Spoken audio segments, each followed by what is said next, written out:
This is Akashvani. Time for a weekly program, Our Guest. I hand over the mic to the show host, Nitish Arora, for the same. Good morning and welcome to Our Guest. In Our Guest today, we are fortunate to have Mr. Ganesh Khude. He is a developmental sector professional and is working in the remote areas of India, strengthening the local population, giving them techniques to survive and thrive and be contributory factor to the development of nation. Ganesh ji, welcome to our studios. Thank you. We are talking about the areas which are like conservative heartlands of India, and the population there is like very conservative, and you are working with them. In what way you are working as a developmental professional with the tribes of India? So, as you mentioned, India has a lot of diversity and more than 700 tribes are there in India, and majority of them in the Schedule 5 states, which are comprised of 10 states. And we are working with them to empower them, to train them for their livelihood generation in their own ecosystem. Because Palayan is a commonly heard word in the tribal heartlands because of the lack of opportunities for their work and getting the money. So generally the trend was providing them a training which will not have the working requirement or the establishments in their surrounding to generate the employment. So whether it is self-employment or the job related employment. So what we are doing is we are training them in their ecosystem so that they can get the livelihood in their own land, and which will stop the out migration, that is Palayan. And so what are the strengths of that region? We are identifying that like medicinal plant, India is a nation after China which is producing and exporting the medicinal herb. So how we can teach them for processing it, giving them value add. We go on airport and we see that there are huge kind of investments and huge value is involved in finished products, like forest essentials shops are there. So what is the main source of that? It's like a forest from where the tribal belong, but they are not getting the maximum value out of it. So how that value can be passed to the last mile is our work. Which means roti, kapra and makan, that is food, shelter and clothing are the basic primal needs for every individual. And most of these tribal people are actually equipped to, they have the skill set wherein they can do not depend on money for that. But now you have to add money to the three essentials, roti, kapra and makan, and you need to have economy also.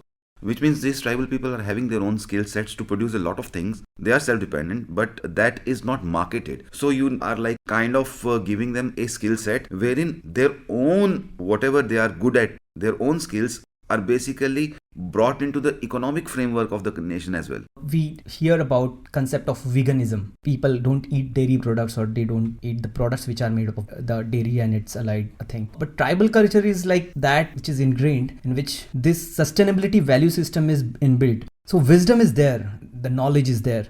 In tribal weddings, in which they put a plant which enhances the oxytocin level and they do worship of that plant. So that reach the oxytocin level are good for the pregnancy and related post-marriage major hormonal changes which takes place. So what tribe you are talking about this? Which area? In Jharkhand. So this is a small example. That's how the rich cultural heritage they have. But they couldn't make manifestation into the economic terms. The value addition, or they are cut off from the main economic marketing related aspects of their knowledge system. But is it good that we are penetrating deep into the heartlands of tribal people, making them survive economically also?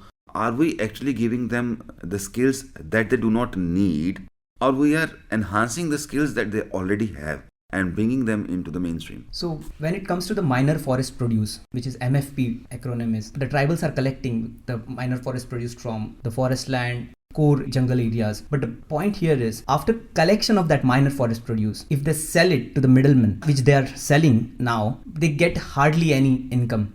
They just sell it for getting the money in their hand to sustain for their daily or sometimes even at a barter system wherein getting some produce in exchange of what they exchange of the food items. So they are not enjoying the value additions. The income enhancement is not there. And at very throwaway prices, this middle chain from the local heart, they collect it and then they sell it at mandi level And and then export it. sometimes the resentment comes in the tribal population that they are being cheated or something. So now we are trying actually to strengthen them so that all that they are collecting from the forest or some other skills of theirs is basically directly they are profited by that. So now that brings me to a very important question. What are the programs that we are taking to them? So National Skill Development Corporation is doing a lot of training in that direction and trying to pilot the things, how it can work on ground zero. Basically the value addition, the entire value chain creation from that raw material.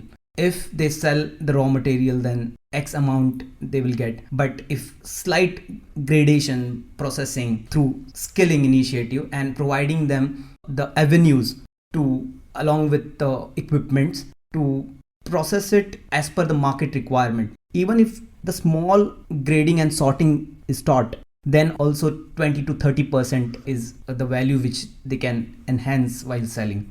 So, and definitely if you climb the ladder of value addition, if you can extract the khus oil from that khus plant, that khus oil will have the value around 20,000 to 22,000 per liter. Vis-a-vis the raw material will not have that much value. So which means more or less we are trying to eliminate the middleman from the ecosystem, from the chain, and trying to strengthen the tribal people themselves, not extracting the things from the forest. They are the sons and daughters of the forest. So they are protectors of the forest, right? And now we are strengthening them. Yes. So as you said, they are the protectors of the forest. There is a community forest rights and individual forest rights. These are the provisions which are made in Forest Rights Act in order to get them access. So they are not destroyer or they are dependent on the forest for their livelihood. In turn, they protect it. And our programs also train them how they can rejuvenate the forest ecosystem because it's directly connected to their living. So are there specific programs that we have taken to these tribal people? Can you name a few programs which are like helping them to strengthen their economy and to strengthen them overall? So the Gramin Udyami was launched by National Skill Development Corporation recently. Almost more than 700 individuals were trained in phase-wise manner. So 3 phases. And what were the target states? States were Schedule 5 states, the candidates from Odisha, Madhya Pradesh, Jharkhand, Chhattisgarh. It was a residential training program for 2 months and they received training for generating livelihood opportunities in the village economy. So medicinal plant processing was one of it. Then you can see a lot of opportunities. Everyone uses 2-wheelers, but they don't have the adequate means to repair it. And now also the electric vehicles are reaching to the village level. So we are training them how to repair that 2-wheeler and generate the livelihood in their own villages. Oh, which means that all the skills that are required to survive, thrive, and be a part of the national mainstream are the things that you're providing to them. Just one question pops up into my mind that you said that wisdom is there, traditional knowledge is there.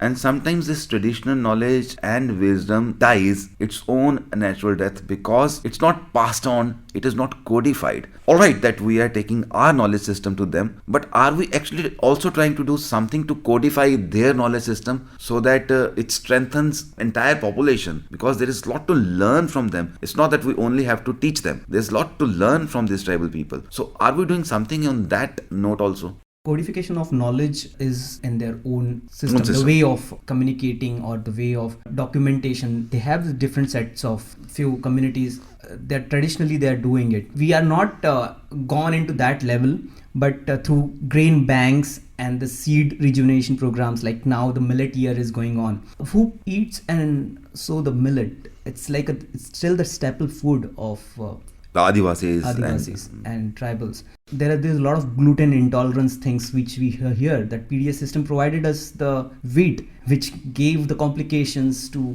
the other food related diseases or the ailments. But this tribal culture is so much enriched and that vision is there. They are following that veganism since ages, but we were describing them tribals and not in a mainstream. Now we are adapting that same things, going back to their...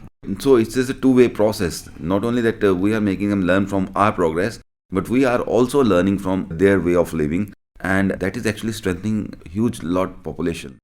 So I understand that we are in a very that frame of time wherein we are learning from these marginalized or isolated group of people, and not only learning from them, we are giving our skills. So this is going to be a very homogeneous growth when both these things come together, because otherwise they were at a loggerhead. Many a times they want to preserve their value system, they want to preserve their ways. Now that they are also opening up, so how are you penetrating into them, and what programs you are taking to them so that they also become part of the mainstream? So Government of India is very much interested into that deeper level of penetration, and there are various schemes which are launched by Government of India for targeting the exact need of Adivasi community and making them thrive in their own region with their cultural wisdom and their knowledge system. And when we talk about mainstreaming them, it's not about mainstreaming them, it's like respecting their individuality, their cultural wisdom, and making them thrive in their own region, because they are the kings of jungles, or the protectors of the jungles. Any specific program that we are running? So there is a PM Janman Yojana currently which are in its pipeline, and which is targeting PVTG groups. There are more than 75. PVTG is? It's a particularly vulnerable tribal groups. Okay. Out of 700 tribes in India, there are 75 are the most marginalized group. They have identified, their habitats are identified, and focused intervention, like there is a scheduled tribe component, and which channelizes entire ministries to focus on the developmental activities for growth of that region and improve the indicators, their education, health indicators, to make the tribal population grow in their.